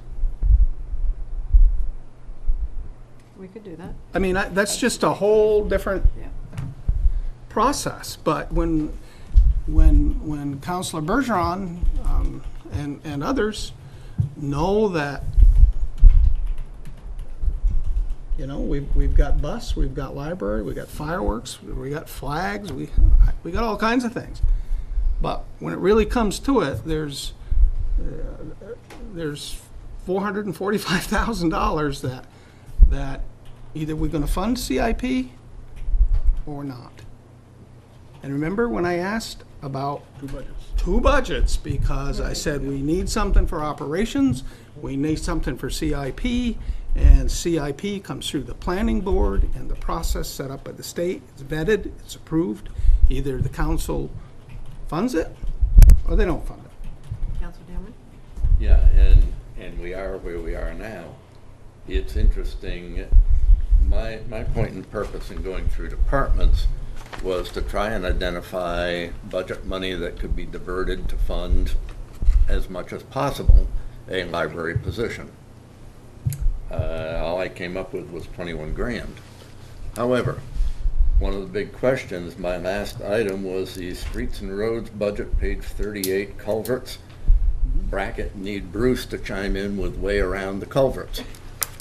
So I knew that was going to be, I think we're honor bound. If we take those culverts out, then we take out the fund balance amount that was going to cover them.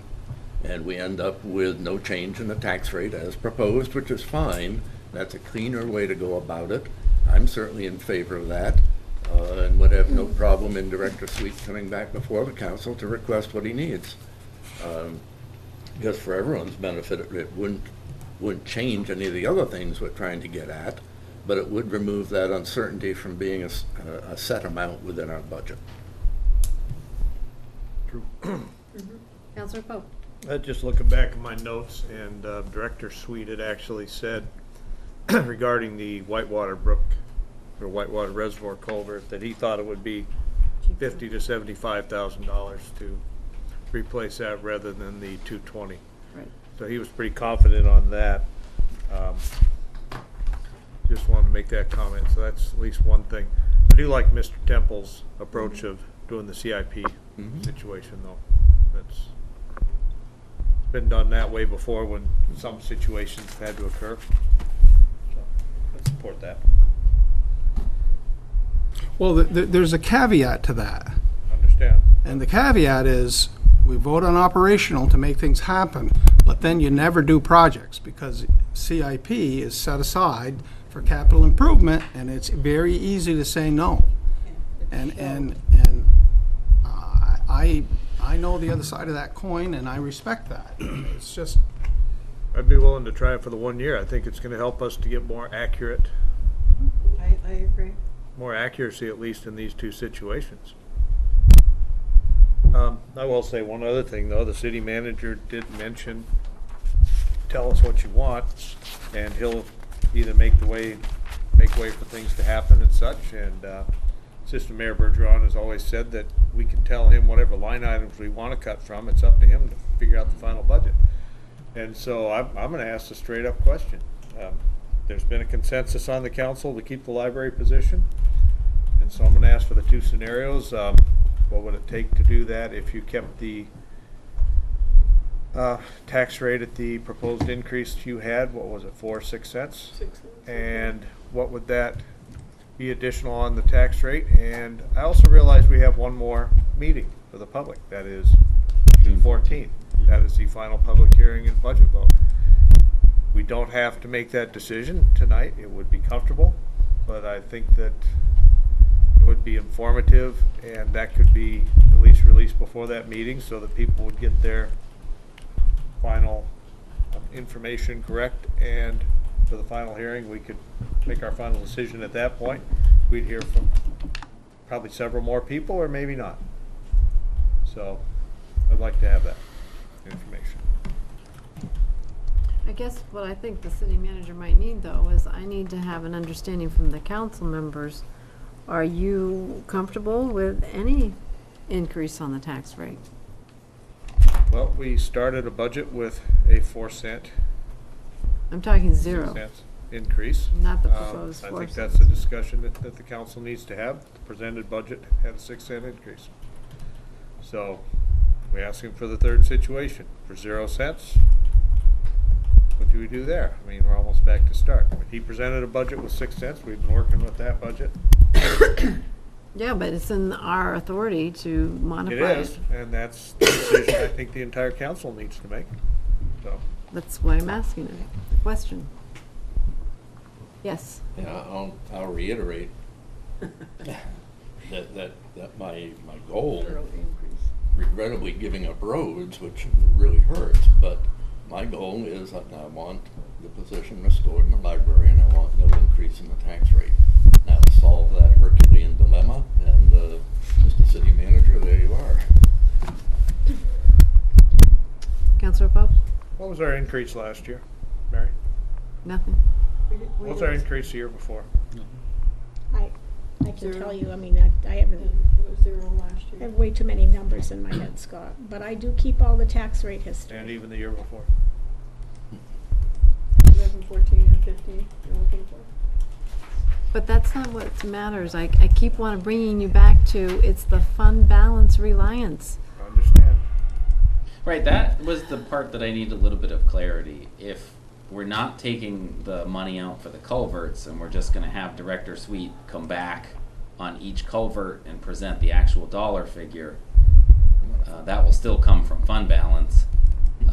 But let's just say he actually does get one of the culverts done for 70,000.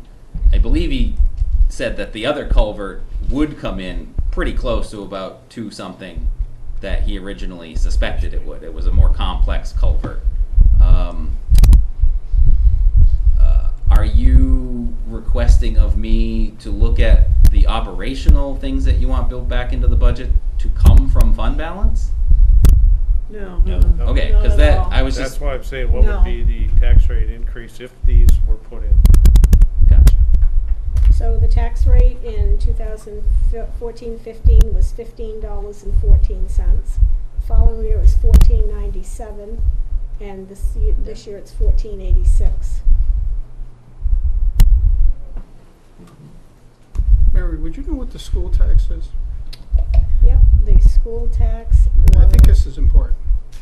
$22.98, $23.55, and $24.90. So they're currently at $24.90, is that correct? The year before it was how much? $23.55 and $22.98. So it's been an increase every year. I've got I wonder what figure, I've got different figures. You have to combine the state and the local. Oh, I see what you're doing, yeah.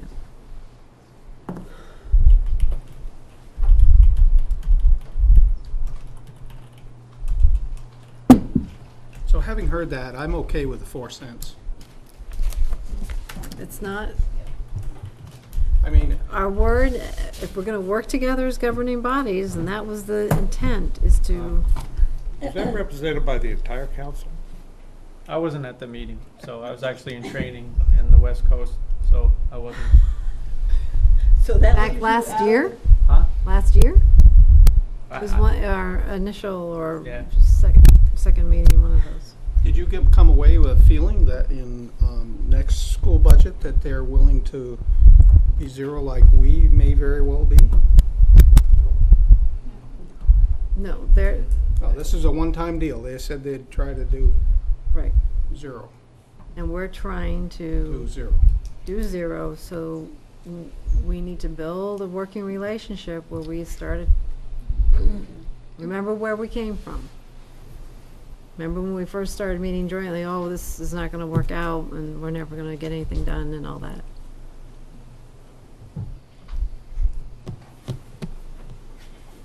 I think it's important. It's not sustainable. Nobody's saying it's sustainable. But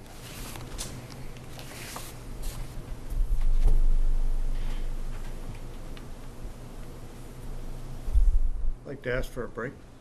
sure. Thank you, Scott. Sure. Thank you. I couldn't wait, I went earlier.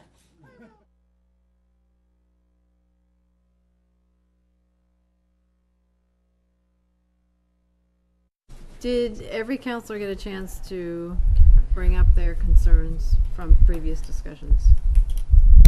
And I think we have consensus that we want to have the city manager restore one position of the library without increasing the tax rate, and you're going to come back and tell us what that looks like? Is that the guidance you want to give? Counselor Pope? Sort of yes and no. I'd like to know the 3 scenarios, once again. And I would like the other counselors to weigh in on this. What would it cost on the tax rate with the current budget proposed, which is the 4 cents? 6 cents. I thought it was 4. I heard that earlier today. 6 cents. What the total tax rate would be and what it would increase. Want that option listed to people. Not that it's going to be the palatable option, but I think that needs to be known. What it would take to get to the current budget at the 6-cent increase. You know, what things would be cut and what it would take to get down to 0 cents, which means adding that in plus finding 4 more cents in cuts. That's what I'd like to know. Uh-oh. He's You're gonna have to film one more time. yeah, I know. So what I'm looking for, The sheriff's working. yeah, hold on. Bring out this time's expired sign. It moves fast. Don't do this. How about TV? So I'll say it again. I'd like to know what it would take to get to Mayor Lovett's proposal of the 0 cents. That includes another 4 cents in cuts on the tax rate through this budget, and that 6 cents. Sorry. And this is with the library. With the library position. Okay. You know, to keep the 6 cent increase with the library position, and what the actual tax rate increase would be, just adding that on top of it. So that's just 3 scenarios, and how we would get there. And that would be for the next meeting, Okay, so just to clarify, and for June 14th, you mean? June 14th, yes. Okay, so just to clarify, and the only proposed restoration is just this library position, That not would the be- fireworks, not the Right. whatever other I'm things. just looking for this one. Okay, If anybody so else just- has any things, I think that probably, you know, we beat a lot of stuff to death tonight.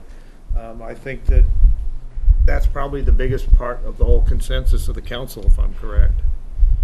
So, I don't mean to sound bad by saying we beat a lot of stuff to death, but I think that's probably, and I would look to hear from other people if that's what the consensus of the council is, or if there's some additional things.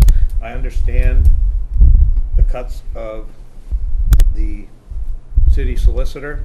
I've had some good conversations with some people. I'm confident that Jane has set this up in a proper way. She said it several times.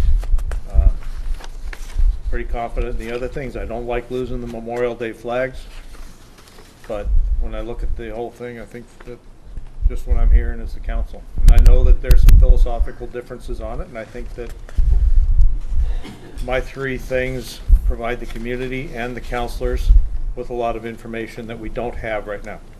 And that'll help me think about this. Okay, so I just want to quickly clarify. So number one, what would the budget be with the library position restored, but not raising the tax rate? That's one. Okay. Same scenario, but sticking within the 6 cent the increase that's already $16-odd million budget that I proposed. Mhm. And then what would the budget be with just this position put back in, even if we had to raise and appropriate? Yeah. All right, fair enough. And I have one request with regard to the flags. I understand when we talked about this last time, that a letter was sent to the American Legion, but you hadn't had a response yet. Correct. I would ask that, Mr. McNutt, you give them the courtesy of calling them and tracking that down, only because that was the city's only contribution that I'm aware of, and the American Legion for years and years and years has put all the manpower behind getting the flags up, doing the parade, and having a luncheon open to the public after Memorial Day. So they are owed, I think, the courtesy of personally contacting them. Well, would that be something we wanted to add in as well? I mean, I certainly would have no objection. I want to hear their response first. Okay. I would certainly have no objection, and I would probably want to add that to it. All right, I'm going to make a quick proposal here. In the spirit of Memorial Day just going by, and a friend of mine that didn't make it, I will donate the $1,200 for the flags. Problem solved. Thank you. I just want to. Plus, you're still going to see them personally and thank Oh, them. yes, the American Legion, yes. Because Be I happy think- to contact them and thank you for the work that they do, I think that that's putting the really flags important. out. Because that's really the work. I mean, buying the flags is nothing. Taking your time to put the flags where they have to go, that is the real work. And they're always doing this dinner afterwards, this meal after the parade, and it's open to the public. And I think we, as a council, need to thank them also. There was a large crowd out there this weekend. I was very proud to be there. So. I think there should be a letter done by the council. You know, I've said my piece and my request. Assistant Mayor I Bergeron? want to thank you for the generous donation, but that was one thing I was going to argue about. I don't mind taking out the fireworks, and the director of the Parks and Rec is going to raise money for the chili cook-off and stuff, but for what, $1,200 to honor our veterans, I just couldn't understand taking that out. Like you say, they do the footwork. All we do is buy them the flags, and they go put them out on veterans' graves. I don't understand taking that out. I just don't. Not with the money we waste other places. I would just like to see what their response is, you know, and leave it at that. Yeah. Councilor Toll? I want to be clear in my mind. I understand what Council Pope has asked for answers for, but at the same time, I know that we've got this Southwest Community Service bus issue of $25,000. Now, is that including that or not including that as the picture? Well, he already said. Said he had that. Yeah, he's got You it did covered. have, you. I can find $25,000. See, he's saying something that. Don't get me wrong. The difference between $80,000 and $25,000 is appreciable. It is easier. It's not easy to do. There will be hard choices to make to find an additional $25,000. But the opportunity, and this is a lot of the decision making that went through every single line item in this budget. What is the opportunity cost to the cut? And by opportunity cost, I mean, is it something that has the potential to actually bring in economic development, bring in growth, or leverage itself to actually, at the end of the day, have a value greater than the dollar that was expended? The bus service was something that, again, I didn't want there to be any sacred cows in the budget. That's why Memorial Day, that's why the fireworks. There can't be anything that is untouchable in a budget, or else everybody will advocate for their thing being untouchable. And then we're back to where we are, which is an unmovable object. But the bus service, when given greater reflection and having additional conversations, is something that I think it would be, if it's cut, they have the potential to lose their federal funding, matching dollars. There's a potential that other communities that can afford the bus service will just decide to zero it out because not every community is contributing. And if the other communities that can afford the bus service zero it out, then the bus service will just disappear. And Southwest Community Services, having a bus service wasn't originally in their wheelhouse. This is something that they're trying to establish.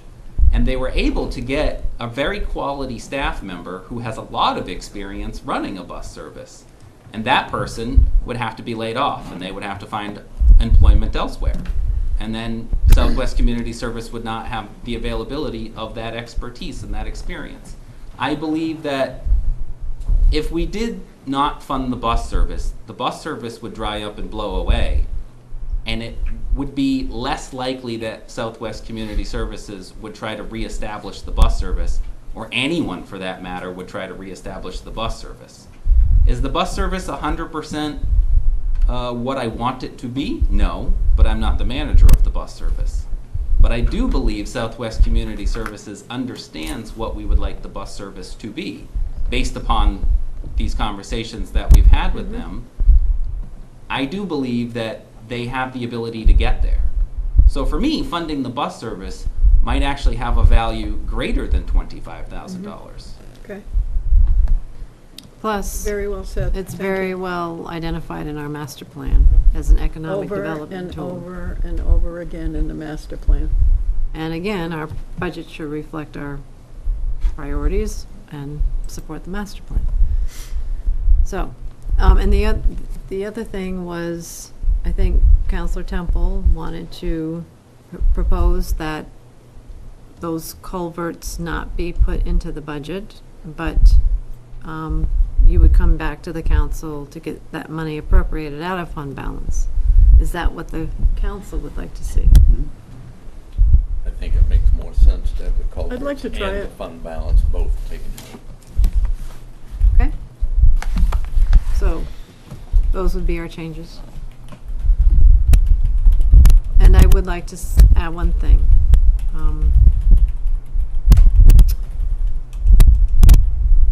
It was a healthy discussion about the library, and I would hope that nobody would walk away thinking that it's a value.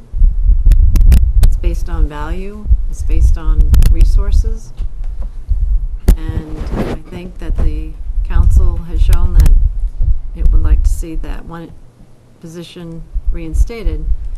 But I do believe at looking at the budget itself and some of the revenue streams, I would like to see some additions made along with the revenue streams, grants. I don't know what that plan is, but I think we would like, if we're going to be after the community center constantly about revenue, because they have the ability to bring in revenue. I know the library is a different sort of institution. However, I think we could be more aggressive in going after grants, and I'm not sure how active and strong the Friends of the Library are. So I'd like to see some discussion about that. Madam Mayor? Yes. I'm certainly not the council historian by any means, but back in about 2009 or 10, there was proposed cuts to the budget with respect to the library. And as I recall, either one or two positions that the manager at that time had proposed being cut were not. But every other department across the city, as I recall, was cut. And no one came out and spoke about Public Works, and no one came out and spoke about police or fire or whatever. But they did come out and speak about the library. And those positions were put back in. And I think it was about 2009 or 10 when the economy tanked. Mm-hmm. And I remember at that time, with a different hat on, being not real happy because I lost a couple of people out of that. And we were struggling to plow sidewalks, and we were struggling to plow snow, and on and on and on and on. And we lost people. There's no question the library is a benefit to the community. It's a benefit to the youth. We know that we need a public library that is more than adequately funded. But we've got 6 part-timers over there. I think it's $89,000. And I would just think that, and I understand, I think one of those persons is custodial perhaps in nature and takes care of that aspect of it. But maybe, just maybe, some of that $89,000 could be realigned, if you will, to maintain one full-timer over there. Maybe. I don't know that that can happen, but it seems to me the numbers are pretty close. I'm not saying you can operate the library with no part-time people, because Lord only knows that we're operating the community center with 70 or 80 part-time people. So it's tough to run on part-time people. But, you know, if the manager and the librarian feel that we hold that position, or we make it clear we'd like to hold that position, there's always that opportunity for some of the seasonal part-time people that maybe could be reevaluated if we had to. And I certainly can't manage it. In 2009 and in 2011. We made two layoffs. Two layoffs. And the one back in 2001. So I remember that since one. I came. So anyway, it's like cutting football at the high school level. You know, when everybody comes in and wants to say cut the budget, well, we'll cut sports. Well, guess what? Sports don't get cut. Sports get added. It's the same. It's the same thing. It's a sensitive topic, and tough decisions have to be made. I'm hoping, we're down two, I'm hoping we can try to salvage at least one person in the library, so instead of having a staff of two, we at least have a staff of three. And maybe not replace the one position and reallocate how we do that. But I'm not a librarian, so I'm not gonna go I do there. feel it's imperative that we maintain a children's librarian position. I do think that is important, so.